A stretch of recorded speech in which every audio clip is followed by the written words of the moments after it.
Imagine you going through puberty and then suddenly you get gyno. Where did these titties come from? Why has this happened to me? Why have I developed bitch titties? Man boobs. This happened to you because you were living like Jeffrey. Do you want to find out if you've got gynecomastia? Gynecomastia is kind of like a medical disorder, like the scientific term for a guy getting like breast tissue, but this is not specifically just men getting man boobs through fat. This is like a different thing. So to find out if it's just fat or you actually have this medical condition, what you've just got to do is one, first of all, if you're fat, if you're literally above like 20% body fat, then obviously, okay, you need to lose weight first. But this, what we're talking about in this video, gynecomastia, is like a literal mass inside of your titties, which isn't just fat. And so you can't just like burn it off. The way to find out is to grab, like feel your chest, like the upper chest near your collarbone, right? And if you've got muscle, this is a lot easier, but feel the chest, you can see, I can flex it and everything. And then see around the nipple area. See, mine are puffy right now. My nipple's kind of puffy, right?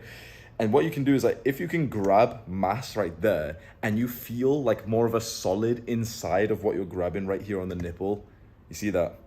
Inside of this right now, what I can feel is this texture like about this big. I can feel like this much of like mass in there, and the mass, like the thing that is gynecomastia, kind of feels like the texture of like a golf ball. You know how it has like ridges. So I have this medical symptom. I have somewhat of a mild version of it, but because I have that mass inside of my titties, my nipple area seems to kind of like puff up, especially when it's warm as well. So it's not like a great look. Like my nipples are probably like twice as big as they should be if it's really warm and I'm kind of puffed up. If I kind of put any level of friction over it within like 15 seconds, you'll see that my chest will look completely normal. My nipples will be absolutely fine. I've come to terms with this now because I'm like 7 years into realizing that I had this medical condition.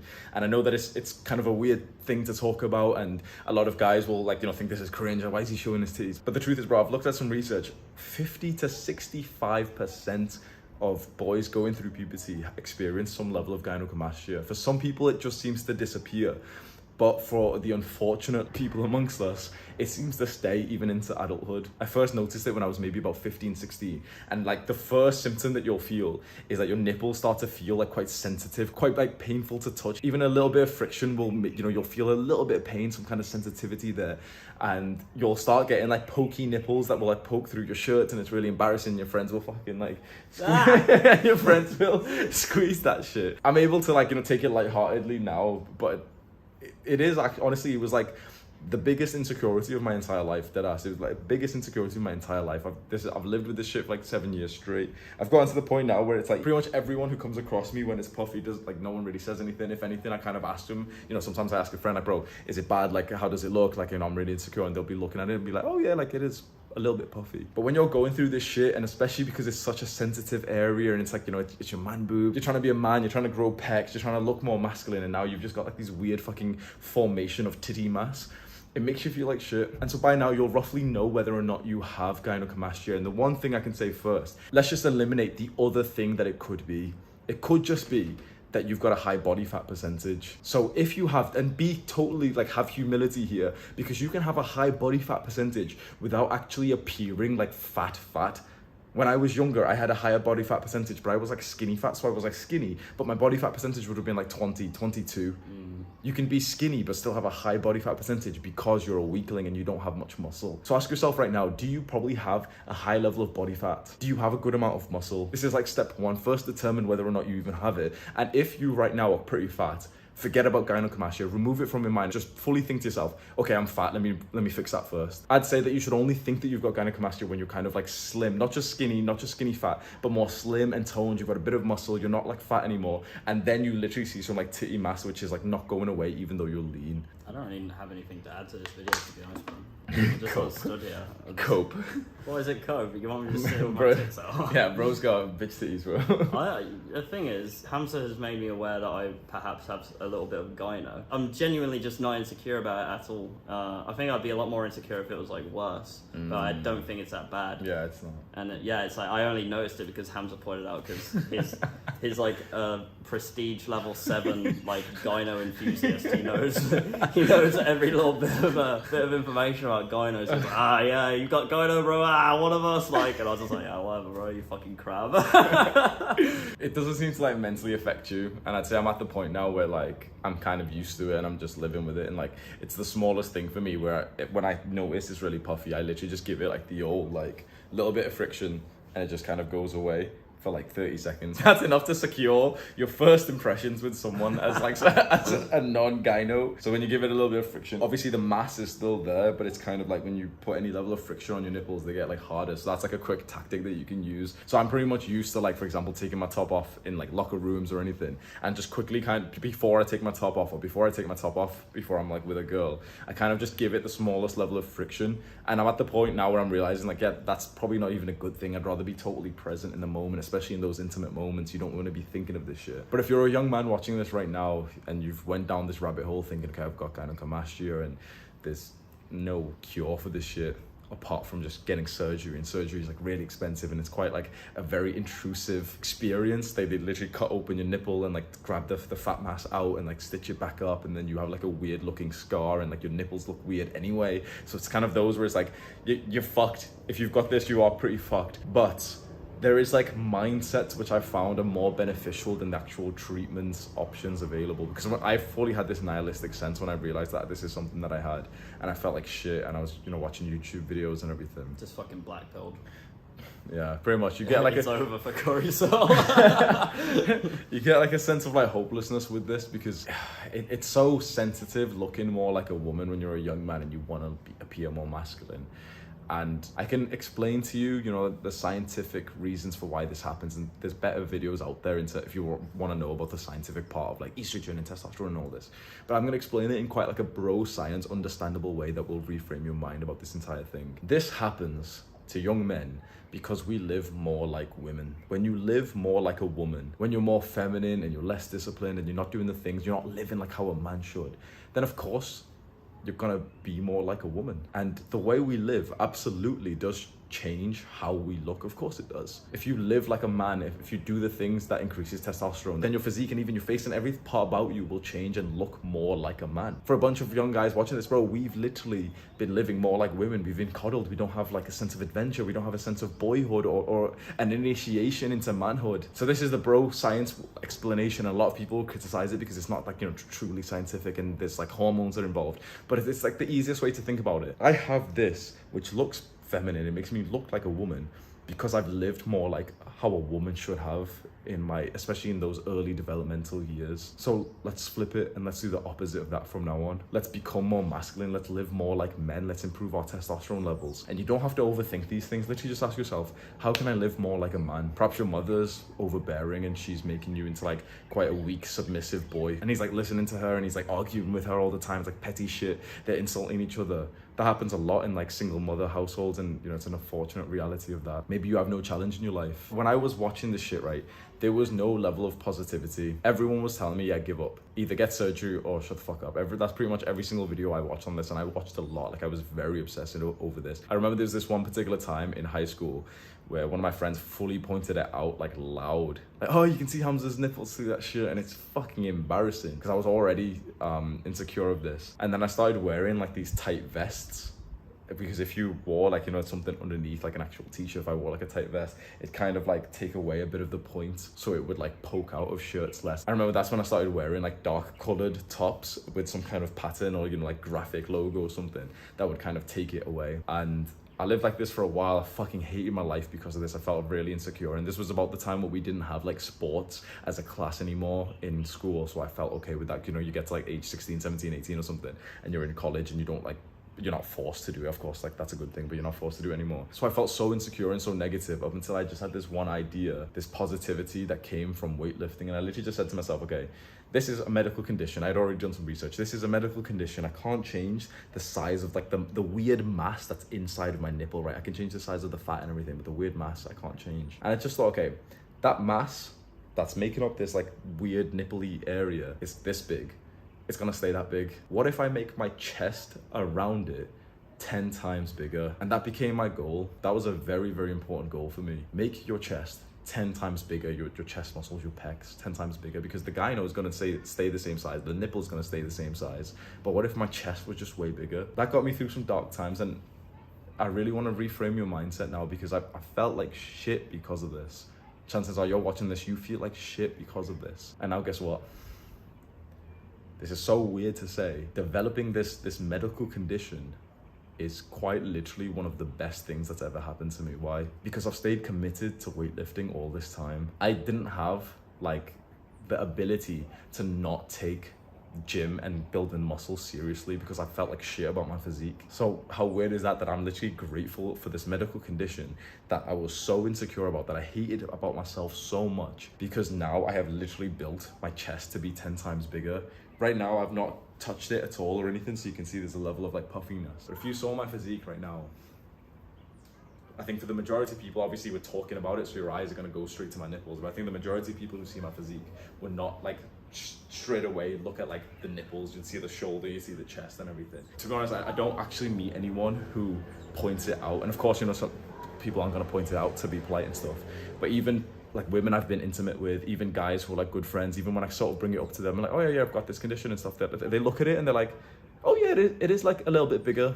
It's something that they didn't even pick up on beforehand. Not to put you down, but this is not to say like, oh, this will happen to you right now either, because chances are you haven't been to the gym for 7 years, for 10 years yet. You haven't built your chest up yet. So you have like the same, you know, mass, the same gynecomastia size in your chest, but your pecs aren't big to make it look smaller in as like relevant to each other. That's when it looks really bad. Because imagine, okay, you see like my nipples are kind of puffy, right? They're not like small or anything, but it doesn't look that bad compared, like with the rest of my chest, it doesn't look that bad. Imagine if I didn't have any of this chest muscle. Yeah, it'd look fucking shit. Yeah. Imagine if this is the same size, but I didn't have any of this, you know, my entire body's smaller. It just is like proportions it all out. This, you know, one of the tests I always did, I thought this would change, but this is like literally, I would just see how many fingers it would stick by. And I've not done this in fucking ages, but I guarantee it's still 2 fingers.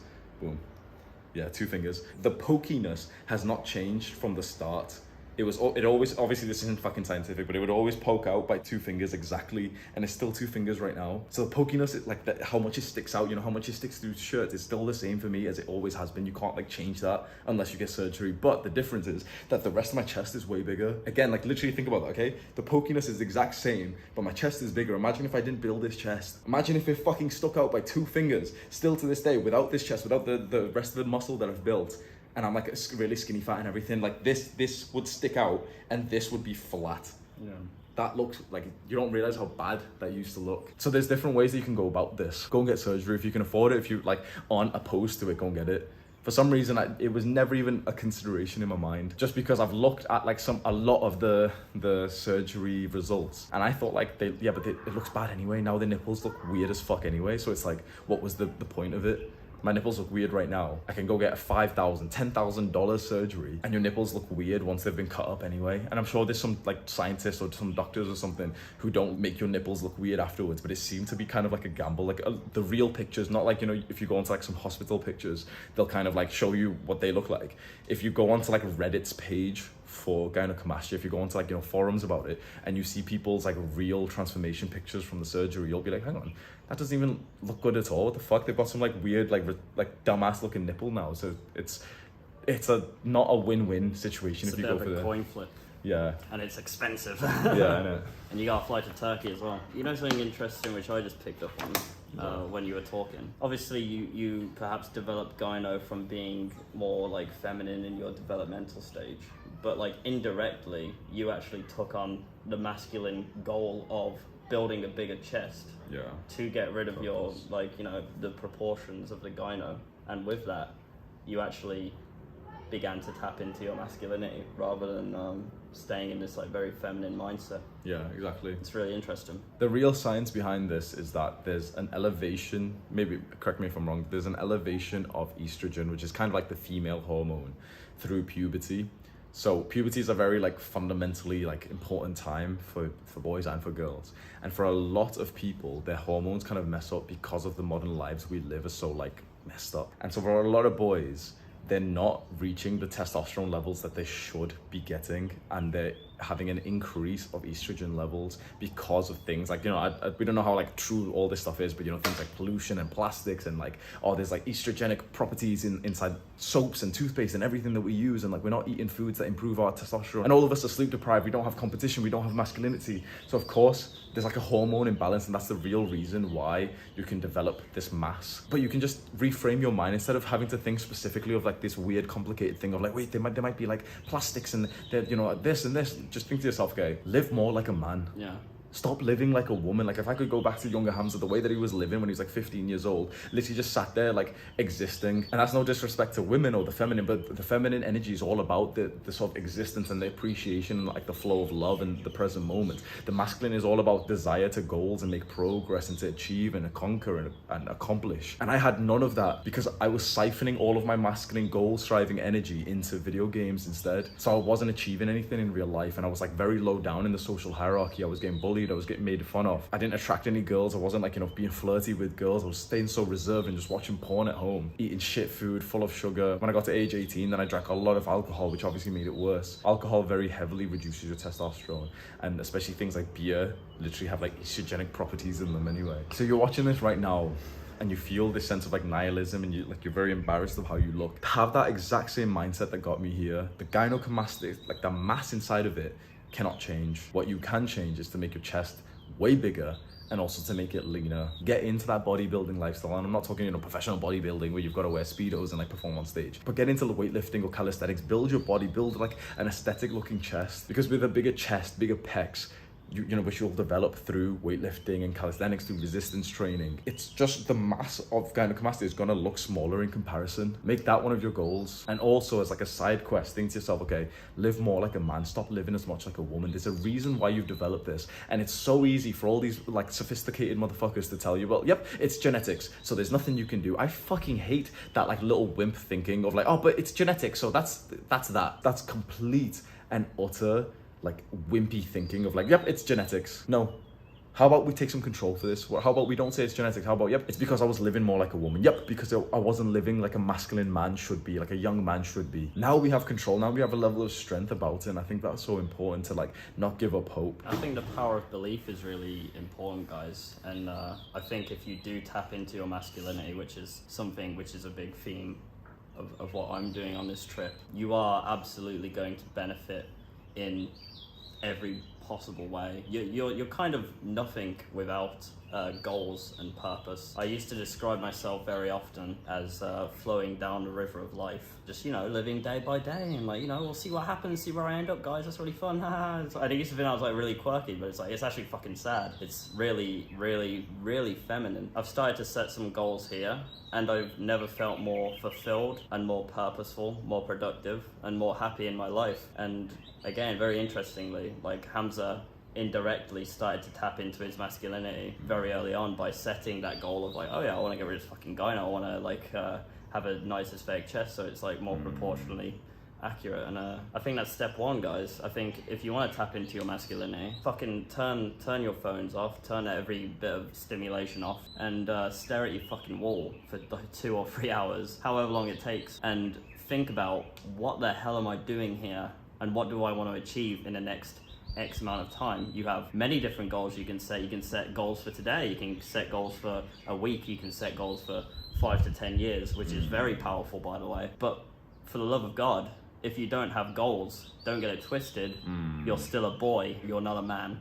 Absolutely. Just because you have a penis doesn't make you a man. Set some fucking goals, guys. And this seems like weird advice to be listening to on a video about gynecomastia, because you probably wanted to hear about like, oh, the 6 superfoods that will help, and like, oh, the exercise that will help. It's like, you've got to break down the fundamental reason why so many young men and more young men are experiencing this. Because if it was purely genetic, then technically the rates of gynecomastia should stay relatively the same, but it's growing exponentially, like 50%. So either you or your friend has probably developed a bit of fucking gynecomastia that's higher than it used to be. So we can talk about the symptoms and the band-aid cure for this, which is like surgery and stuff, but there's got to be like one big fundamental, like one reason for why this is happening and why it's happening more and more. And it seems like common sense. It seems like a good explanation to me that it's happening because we're just living more feminine lives as young men. Yeah. Is it no surprise when you really see that correlation, that cause, okay, we're a lot less masculine, we're a lot more feminine,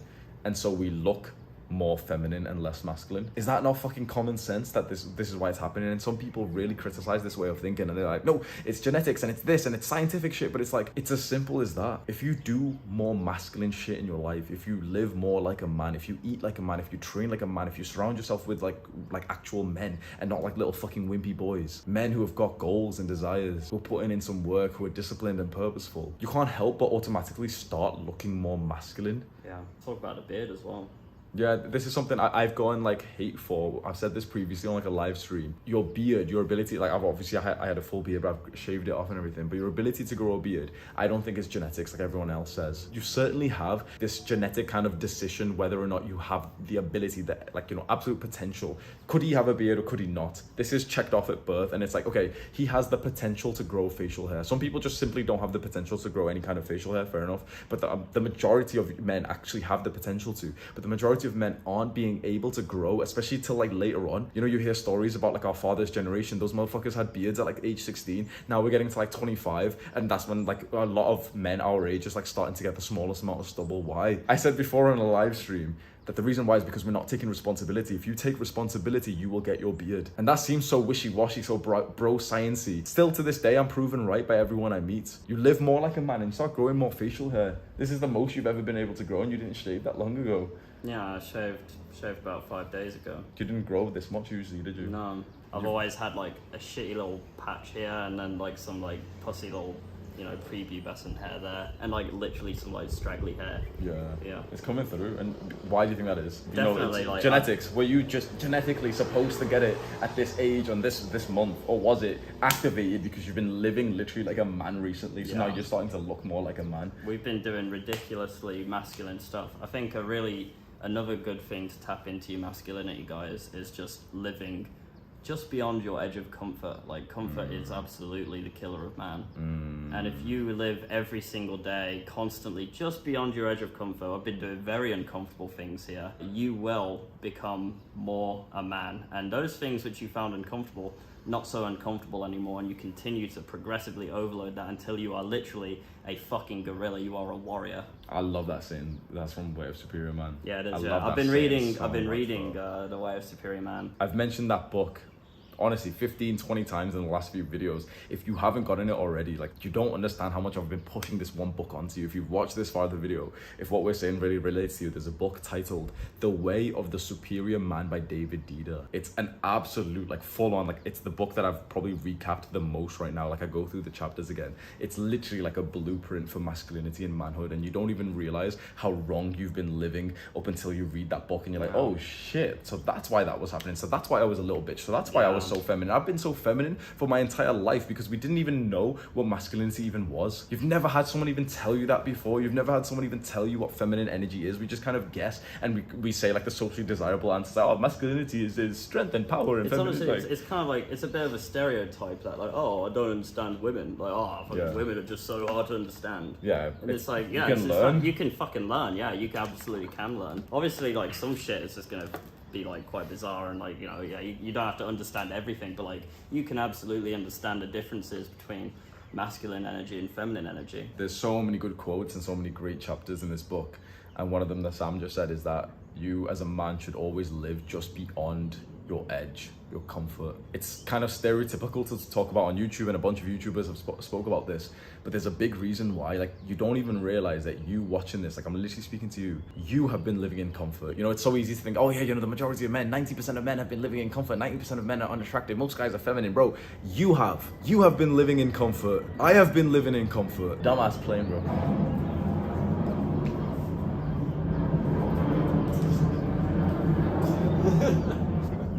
Plane goes by, just like live uncomfortably, guys. You know, I realized that the way that I've been living, all right, you would not think that the life that I have is comfortable. Like, I follow this strict timetable, especially when I'm back at home. Right now I'm traveling, but when I'm back at home, even here, like, I've got this strict timetable: wake up early, meditate, gratitude journal, read my goals, write affirmations and visualize, then go to Muay Thai, then go to weightlifting and do all this. You know what I realized the other day, bro? That's literally comfortable for me. That's routine for me. That's easy for me now. I live that normal timetable life. Like, if you've been watching my videos for a while, you know how important the timetable was for me. The timetable is kind of like the secret to productivity, and there's videos I've got on my channel where I explain that. And I realized that that's actually totally in my comfort zone. You know, I was doing so much and I was wondering why, like, I don't feel like I've been out my comfort zone. I don't think I've like grown exponentially in the last like 6 months. And I realized that although what I'm doing seems incredibly hard to a lot of people, like I'm living this strict, like full on timetable life. You know how you used to have in school, 9 a.m. is this, 10 a.m. I'm gonna read, 11 a.m. I'm gonna go to the gym, like fully every day following that as best as I can. I realize, okay, I'm used to that now. What's actually harder for me is to be a bit more spontaneous and go out and like meet more people and do like interesting challenges and actually travel and like have these experiences. That's way harder for me. That's way more unnatural for me. So that's like one of my recent goals, is actually like to get out and be around life more, and that takes like a level of spontaneity which is outside of my comfort zone. For you it might be the opposite. For you it might be that your comfort zone is just kind of like living your life day to day, wishy-washy, not knowing what to do, and like, oh, you know, I've got that assignment, I've got that work thing that I should do, but you know, I'm just gonna keep pushing it off. Do it later, like, yeah, that's probably your comfort zone. So maybe what you need to do is get out of your comfort zone and then structure your life in a way that they have in like the military way. Okay, at 5 a.m. wake up, 6 a.m. train, 7 a.m. meditate, 8 a.m. break your fast, like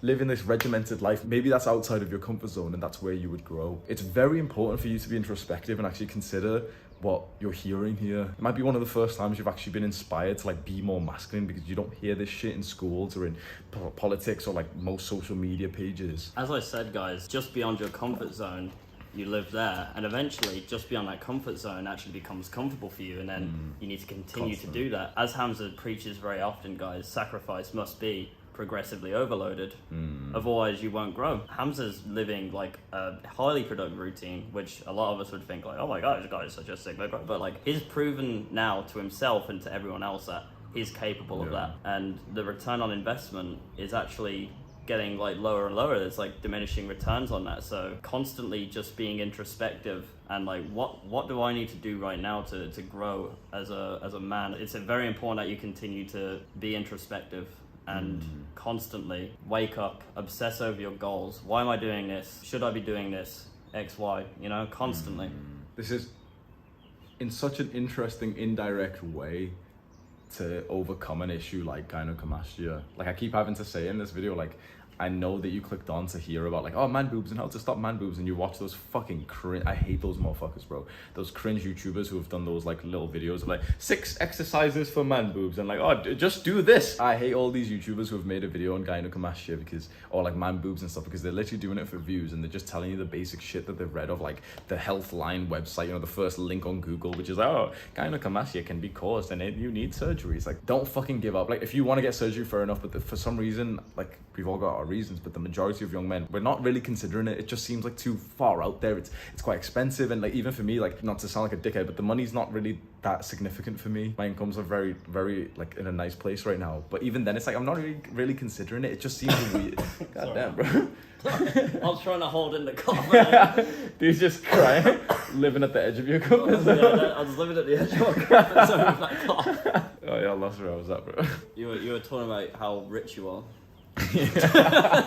I thought at some point it was like, oh, I'm not gonna get it because it's too expensive, but I realize now it's just because it's so fucking intrusive. It's bigger of a surgery than you think it is. Like you have to wear like a vest and shit, and you have to like sleep in a weird way, and you can't go to the gym for like 6 weeks and stuff. That's so like intrusive, and fair enough, you know, I've dedicated 7 years to avoid those 6 weeks of not being able to go to the gym. At least for me, like that power of like positivity and that reframe into more like of a masculine way to live, with like weightlifting and then eventually diet and then eventually like brotherhood and like those, you know, those like things that improve testosterone, like eggs and sunlight and vitamin D. Literally, this medical condition, gynecomastia, was the start of all this. So maybe if there's one final thing I can say to you is just reframe your mind about this, and don't so much see it as, you know, the problem, which is like, you know, it's so annoying in your mind. See it with that title of the book, The Obstacle is the Way. That this obstacle right now is something that you're actually going to be very grateful for if you take the right steps. And a lot of guys don't. A lot of guys just give up, and they're just so upset that they've got some like handicap. I said this to Sam just the other day. I was like, bro, God had to nerf me. I would have been too strong. I would have been like too masculine, too sexy. Like God, or like whoever created me, had to give me bitch tits and like fucking upper eyelid exposure. Otherwise I would have been too much of a Chad. And that's fine, bro. Okay, I'll take the challenge. Let's see how far I can get anyway. Challenge. But I literally have this physique because of this medical condition, because I just used it to inspire and motivate me instead of just being sat there and like continuing to feel down about it and hope that you've gotten some level of inspiration from this, and you just have this like arrogant, aggressive mindset, like, yep, I've got bitch tits, but I'm gonna grow my chest to be 10 times bigger. My pecs are gonna be 10 times bigger, but the nipples and the gynecomastia mass is gonna stay the same size, so you won't even notice it anymore. You can subscribe to our channel if you want to. Welcome to the cult. Do the hard work, especially when you don't feel like it. Mwah.